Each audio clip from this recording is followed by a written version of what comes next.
Last week in gaming, this week was not so great for a lot of reasons, but we're here and we're covering gaming news like nobody's business. It will make us feel at peace, zen even, knowing we're all in this together and we have each other's backs, am I right? I see you guys, I see your comments and it makes me super damn proud. All right, let's forge on together to some oh so awesome, wonderful, all the amazing words, gaming news. Walmart, one of the biggest retailers in the world, has recently had 2 major shootings at its stores in the States, including the heartbreaking massacre in El Paso, Texas.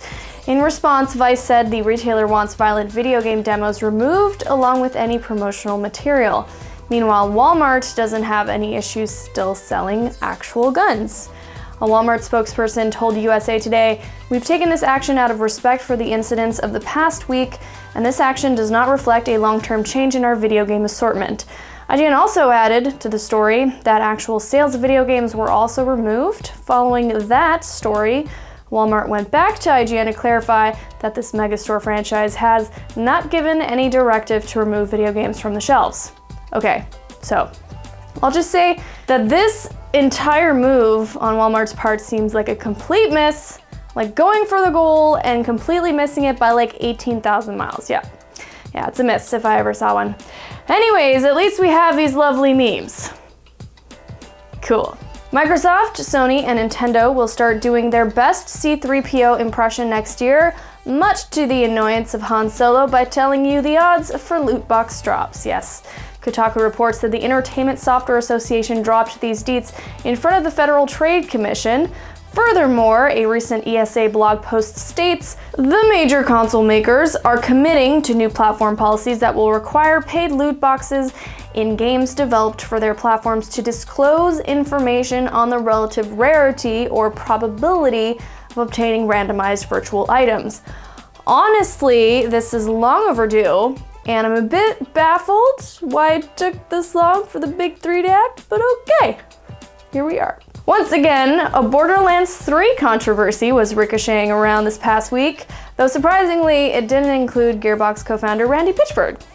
Instead, IGN reports that Take-Two Interactive and 2K Games have in fact investigated YouTuber SupMatto regarding Borderlands 3 leaks.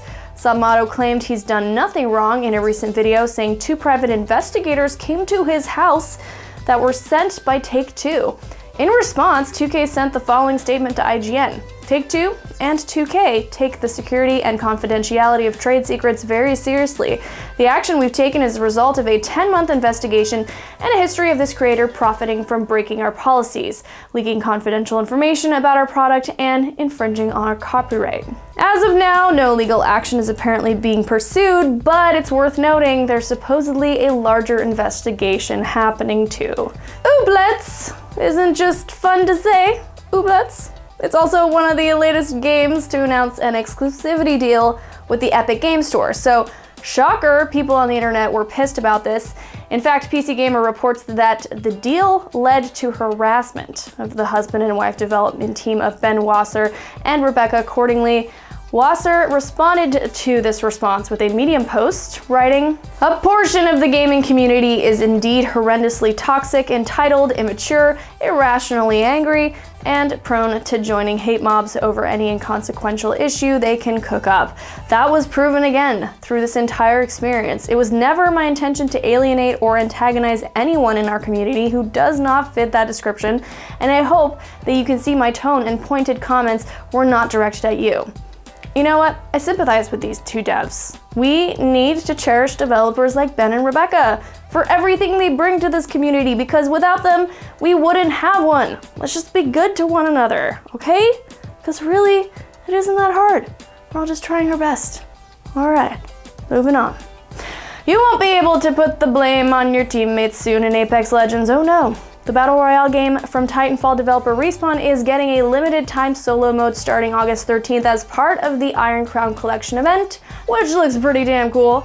If you didn't know, Apex Legends has thus far been a trios affair, so this is quite the change. I'm more amped up than Octane to see what character comes out on top as overpowered in solos. By the way, I'm betting on Bloodhound, just putting it out there. Speaking of Battle Royale games, Fortnite is shaking things up like a martini.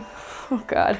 Though the results don't seem as good, at least to popular streamers. The mechs aren't well liked, it seems, and now Tilted Town has outlawed building and breaking stuff for mats. It's part of a Rift Zone transformation with Season X, and apparently makes this area more like a traditional third-person shooter.